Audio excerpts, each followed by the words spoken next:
Hi guys, இங்கே பாருங்கள். இன்றைக்கி வந்து வெஜ்ஜு பிரியாணி. நாங்கள் மொஹரம் பண்டிகைக்கு தான் மீன் வச்சதுனால இன்றைக்கி வந்து வெஜ்ஜு பிரியாணி போட்டோம். வெஜ்ஜு பிரியாணி போட்டு இந்த ஆனியெல்லாம் போட்டு செஞ்சோம்.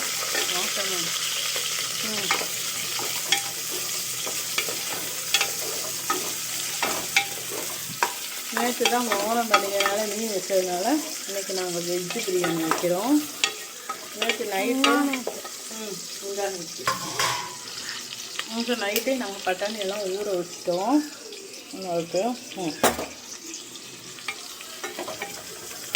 இது வந்து கொஞ்சம் நல்லா வதக்கிக்கிறோம். வதக்கிட்டு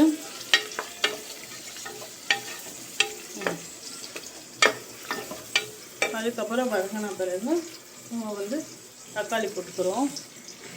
முதல்ல பட்டை அது எல்லாமே போட்டுட்டேன்.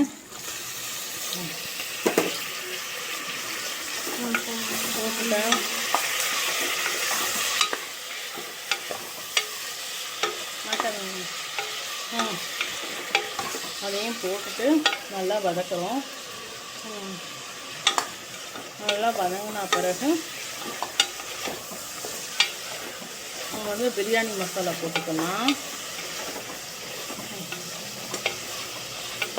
பக்கத்துலேயே முட்டையும் வேக வச்சுருக்கேன். காஃபி போட்டு இப்போ தான் குடித்தோம். பக்கத்தில் வந்து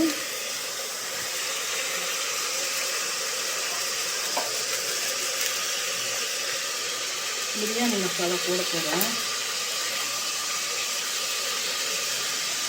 பிரியாணி மசாலா போட்டுட்டோம்னா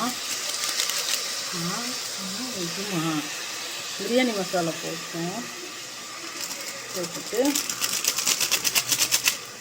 எதுனாலும் போடலாம். ஆச்சி போடலாம், சக்தி போடலாம், எதுனாலும் போடலாம். நம்ம டேஸ்ட் கொடுப்போம். நல்லா இஞ்சி பூண்டு பேஸ்ட் வந்து அரைச்சி வச்சுருக்கிறேன்.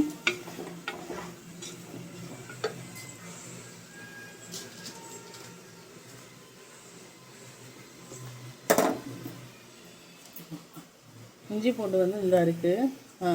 அதை அரைச்சி வச்சதில் போடுறேன்.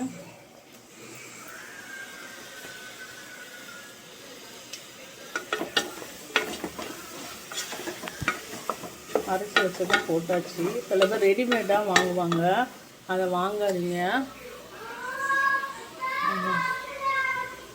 இஞ்சி பூண்டு பேஸ்ட்டு போட்டோம்.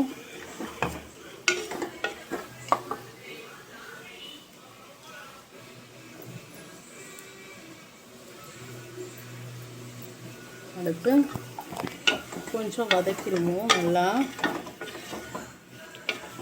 வதங்கின பிறகு நம்ம இந்த பட்டாணி நேற்று நைட்டே ஊற வச்சுருந்தேன். காஞ்ச பட்டாணி. சில பேர் பச்சை பட்டாணின்னு சொல்லி வாங்குவாங்க. அதில் வந்து இந்த சாயம் மாதிரி கெமிக்கல் போட்டு வச்சுருப்பாங்க. அதை வாங்காதீங்க. காஞ்ச பட்டாணின்னு கேட்டு வாங்குங்க. இப்போ வந்து நல்லா வதக்கிட்டோம். வதக்கிட்டு மாட்டாமல் நல்லா வதக்குறோம். நல்லா வதங்கட்டும். வதங்கின அப்புறம் கொஞ்சம் உப்பு போட்டோம்னா நம்மளுக்கு கொஞ்சம் நல்லா வதங்கிடுவோம். உப்பு போட்டாச்சு.